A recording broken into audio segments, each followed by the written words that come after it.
Hey, really quick, make sure you subscribe with the bell notification, leave a like on the video, and enjoy. Let's see. Could Is Darth that Vader if we stop a truly wanted Xenomorph to use invasion? I think he could. Depends on how many Xenomorphs we're talking about. But yeah, I mean, Vader in his come on. prime, then we would use this version of Vader.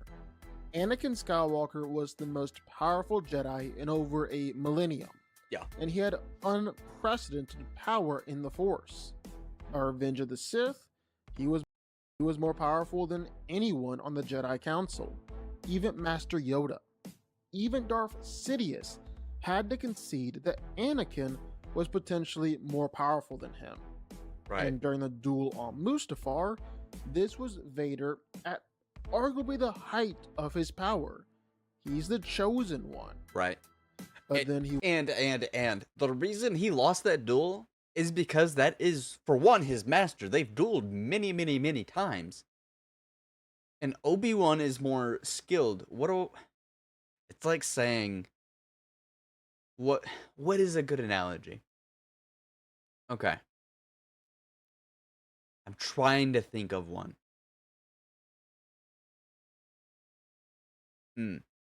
It's like saying Brock Lesnar, the wrestler, and Brock Lesnar is, who am I thinking of? Anakin. That's who I'm thinking of. I'm trying to think of who beat him in MMA. Brock Lesnar is Anakin. And the guy who beat Brock Lesnar, I forget his name, of course. It's been many years. Is Obi-Wan. Obi-Wan is more talented. He has to train harder to reach Anakin's level. Anakin is just gifted. Yes, Brock Lesnar was in the UFC. It's crazy how long ago that was. How long ago was that? I remember watching that at my grandparents' house when he lost. He only had 5 wins. He had 3 losses. That is crazy. I only remember him losing 1 time. How long ago was that? 2016? Oh my gosh. That is crazy. 2016? I was 14. But yeah, Obi-Wan wins this duel because he knows Anakin. He knows his weaknesses. He still has weaknesses. was defeated by Obi-Wan, he caught on fire, had like half his body cut off by this point, That's and not was the video. put inside the cybernetic suit, keeping him alive. And according to George Lucas, lost a lot of his power and potential in the process. Right. Now that he's But he also became more skilled because he had to learn the Force. He wasn't just gifted. So I consider Darth Vader Anakin to beat Anakin. half man and half machine, he lost a lot of the ability in the Force because but he had to there just study the isn't Force. as much human left. So where before he had the potential to be twice as powerful as the Emperor, Right. now he's operating at maybe 80% of the Emperor's power, more on par with Darth Maul and Count Dooku. It also messed him up as a lightsaber fighter too.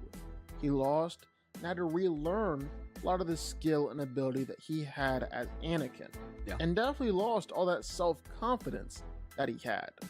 Of course, there are other things to suggest That was so cool. that this isn't the case at all. And Darth Vader actually did get more powerful. Thank you. Okay. After putting okay. on the suit, and that his prime I'm glad he went was this way, 'cause really this is around what I Return of the Jedi. Like he lost his first fight against Obi-Wan Kenobi.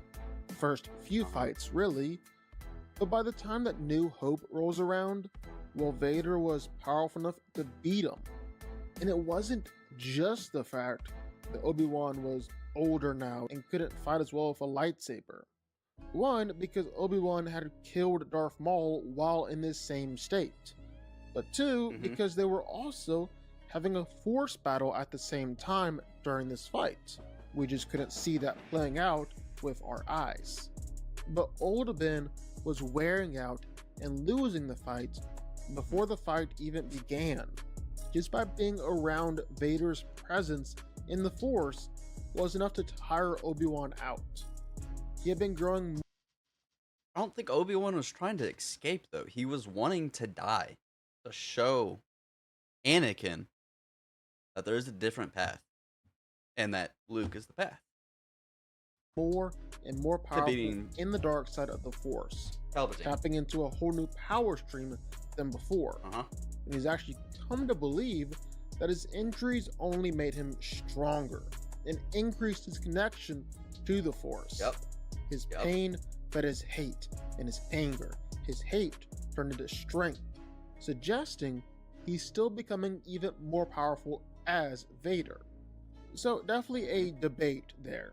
But honestly, just because we'll have access to a lot more cool stuff, we're gonna say his prime is Return of the Jedi. Darth Vader has been consistently called one of the deadliest Sith in history, one of the most powerful entities in the galaxy, and someone with the potential to rival or even possibly overthrow the Emperor himself. And this kinda did come to fruition. He did kill the Emperor, even if the death didn't really stick. His force power— But you weakened him enough to where he could be beaten. If Palpatine had lived through the end of that movie, he would have been unstoppable. That is still why he is the chosen one. Anakin is. Power manifests itself in a lot of different ways, from telepathy to creating force barriers or amping himself with force rage, but his primary has to be telekinesis. He's able to tear apart AT-ATs, bring down trees the size of buildings, or even bring down huge buildings themselves. His raw power is absolutely insane. And he's not necessarily just a bull in a china shop either. Darth Vader has pretty substantial control over everything around him.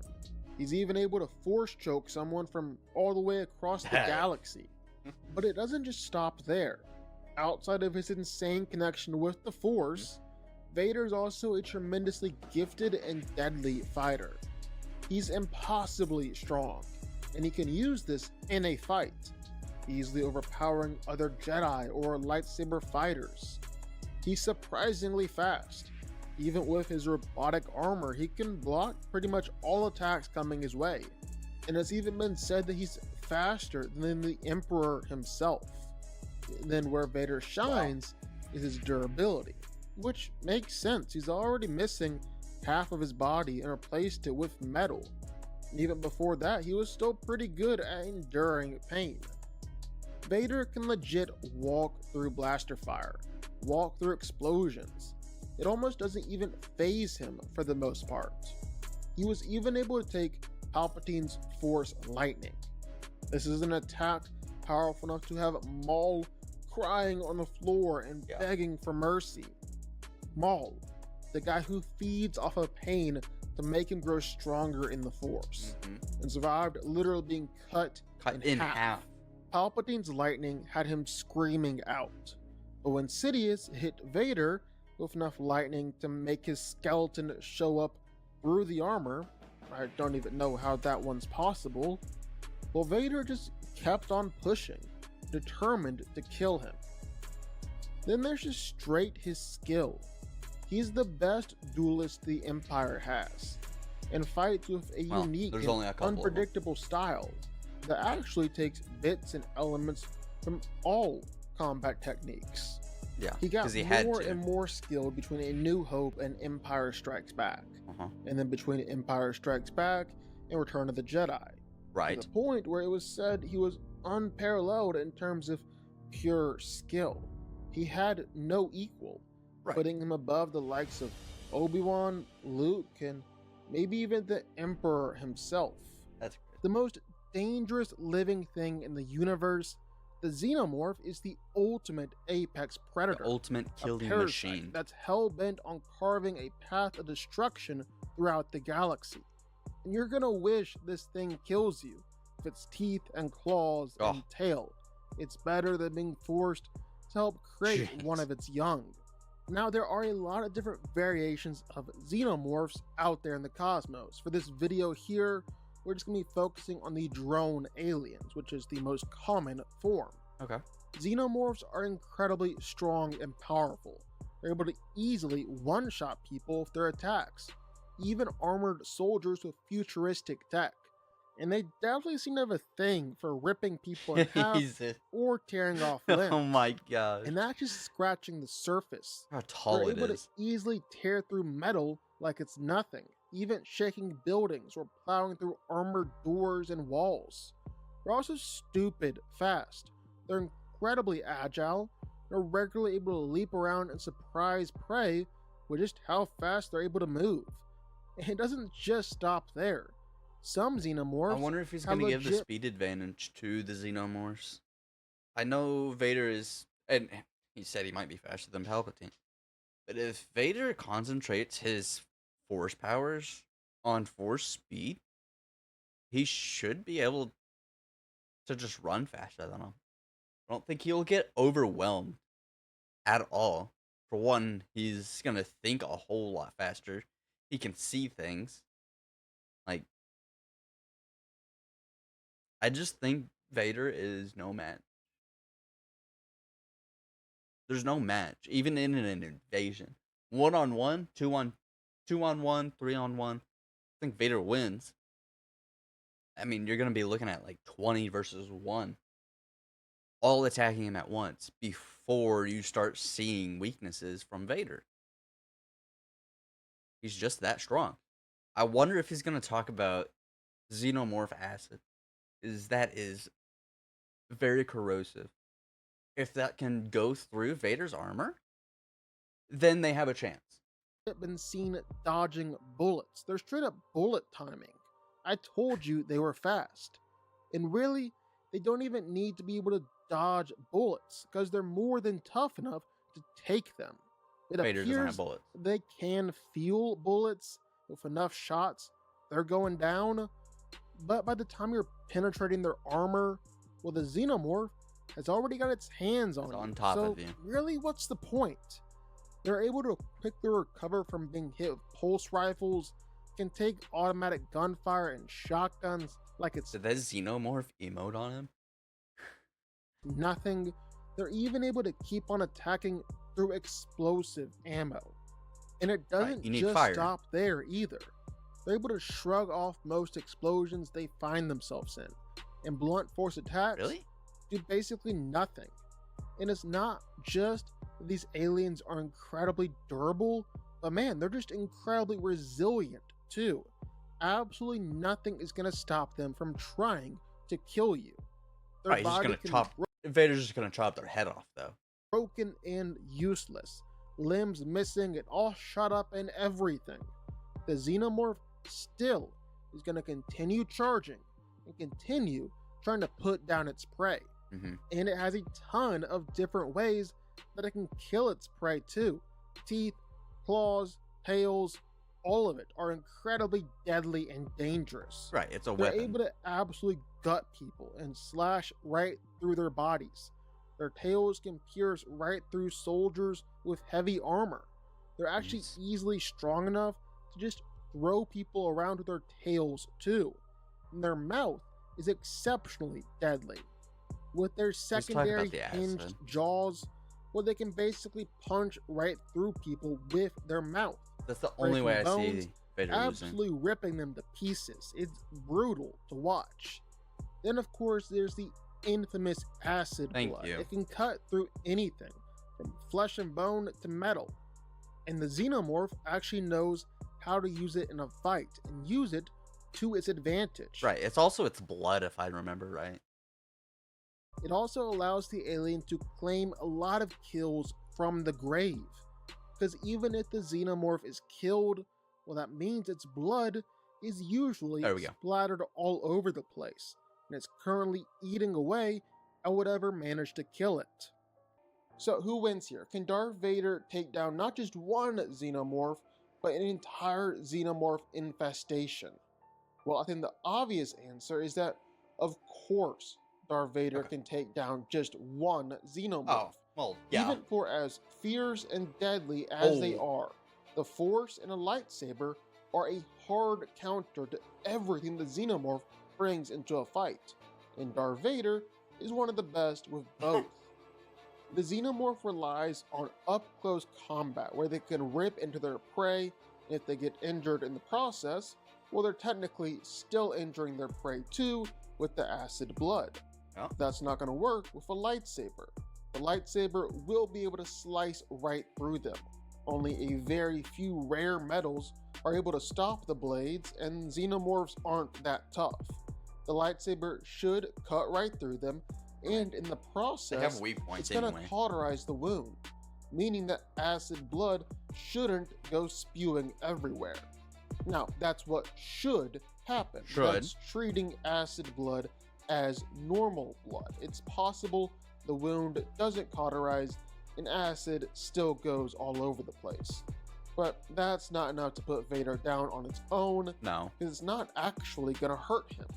He's pretty much all robot and metal, and maybe the acid blood damages the suit, but Vader has kept on fighting with a severely damaged suit before.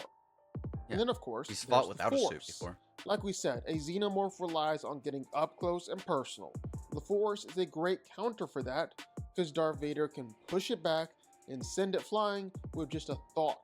And he's done this too many times to even count. Vader has some of the most impressive Force showings in all of Star Wars. It's going to be light work for him to send a Or Starkiller. xenomorph flying backwards. That'd be the only other And one. it's definitely not a stretch to say that Darth Vader could crush a And the xenomorph Ultra with Prolix, the Force, but- or simply a good Force choke, taking it out that way. Or maybe combine the two. Keep the xenomorph suspended in mid-air, then chop it in half with his lightsaber. So then what about a xenomorph hive? Well, again, I think this is going to be relatively easy for the Dark Lord of the Sith. Yep. The only difference between one xenomorph and a xenomorph hive is just simply numbers, and the possible addition of the xenomorph queen. And numbers are no problem for Vader. He's a one-man army. He's actually consistently proven that he can take down armies by himself. Yep. And again, a lightsaber and the Force are pretty much perfect weapons to fight xenomorphs, even whole groups of the aliens. The Force is going to make sure that Vader isn't swarmed and can't recover, because he can just blast them all off with just a thought.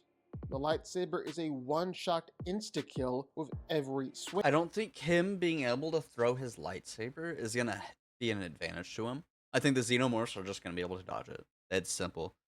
The thing I wish that I think Palpatine actually would have an advantage of would be his Force lightning. I think that would stun him and kill the xenomorphs. That is something that Vader just can't do. He can't conjure the lightning. I think he's done it maybe a couple times, but he's not a lightning wielder. That is his only disadvantage, which, I mean, come on. He has too many advantages. Yeah, I don't think they can overwhelm Vader. I think he focuses on Force speed. He's going to be able to outrun him. I think the Xenomorphs generally could probably swarm him and overwhelm him. And just like he said, he's just going to Force push them all away. I don't think him being overwhelmed is his downfall. I don't think he's going to get surprised by a Xenomorph coming up behind him if he's in a hallway on the ceiling and they use their tail to strike. I think he's going to be able to sense that way before it happens. Wing, and it prevents the acid blood from coating Darth Vader. So it nerfs one of the Xenomorph's greatest advantages in a fight. Even the Queen shouldn't necessarily be too much work for him here. No. Darth Vader actually has quite the history of taking on big, gigantic monsters in the past. And a lot of them are a whole lot bigger and a whole lot more powerful than a Xenomorph Queen. In fact, Darth Vader has seen before defeating so cool. alien hordes actually a lot similar to Xenomorphs. Like Darth Vader has personally fought against Lilac hordes. They're gigantic insect aliens with blaster-proof skin, are incredibly aggressive and powerful. Well, Vader was dropped into a lilac nest before and slaughtered hundreds of them, including the giant lilac queen. Basically, Darth Vader has a history of doing this. And for as scary and threatening as a That's what I Xenomorph thought. is, it's Still a nothing great video. compared to the power of the dark side. I mean, Yes, Darth Vader could defeat a Xenomorph hive, and he might just make it look easy while doing it. Sound I off think in the so. comments. I think Vader just wins. I don't think it's any competition. I think he's just gonna blow through everything without a thought or care in the world. It is gonna be over as soon as he knows there's a hive there. 2 bags, 1 day, big balls, pop off, no pills, blue bills, cha-cha, real smooth, 2 cars, 2 wrists, new house, move quick, move slick, bitch bag, I took her, now you mad.